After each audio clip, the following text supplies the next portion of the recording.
Brett? Okay, Carl, thank you.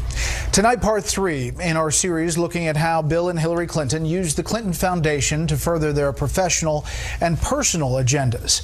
The FBI had long been investigating Hillary Clinton's use of private email as Secretary of State for clues into possible links between the Clinton Foundation and State Department business. As you're about to see, those FBI agents were not the only ones peering into what's been called the Clinton blur, the controversial mix of money and politics, diplomacy and personal interests, all so interconnected that it's easy to get lost.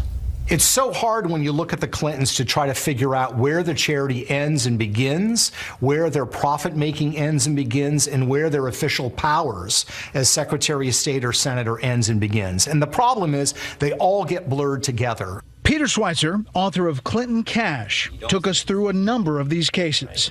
Beginning in 2009, the Swedish telecom giant Ericsson is coming under increasing pressure in the United States because it's selling telecom equipment to repressive governments around the world.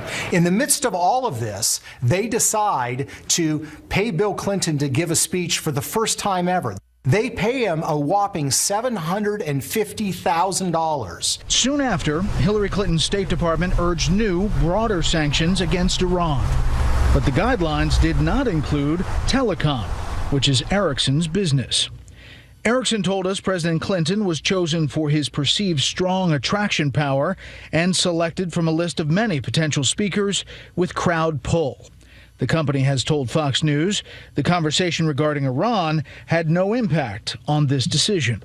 In June 2010, Bill Clinton was in Colombia. Bill Clinton meets with the then president of Colombia, Uribe, to discuss matters in private. What's curious is that Hillary Clinton is in Colombia at the same time. And after Bill leaves the presidential palace, Hillary Clinton comes in and has lunch with the president of Colombia, where she signs some technical agreements and explains her commitment to a free trade agreement between Colombia and the United States. The very same trade agreement she had pledged to defeat while running for president in 2008. As I have said for months, I oppose the deal, I have spoken out against the deal, I will vote against the deal, and I will do everything I can to urge the Congress to reject the Colombian free trade deal.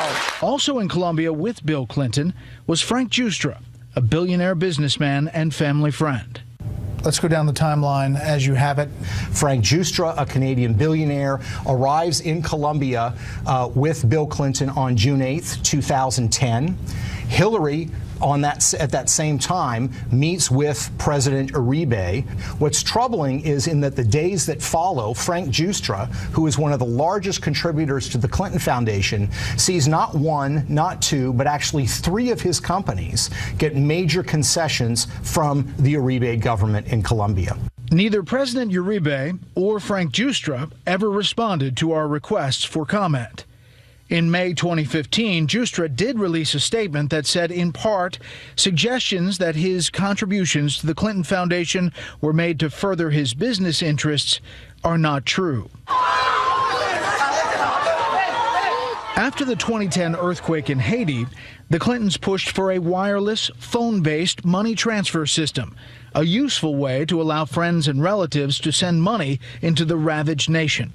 The problem is the chief beneficiary from the Clintons' initiative is a company called Digicel that is owned by Dennis O'Brien. O'Brien is an Irish billionaire who made his money in the telecom industry. Shortly after the Clintons began reconstruction in Haiti and began handing out contracts, sometime during that period of 2010 or 2011, he made a multi-million-dollar contribution to the Clinton Foundation.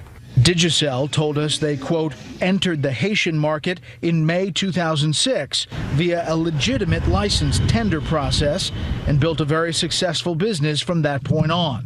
They are just a few of the many stories Schweizer documents in his book. And in his research, there's something he noticed about the payments.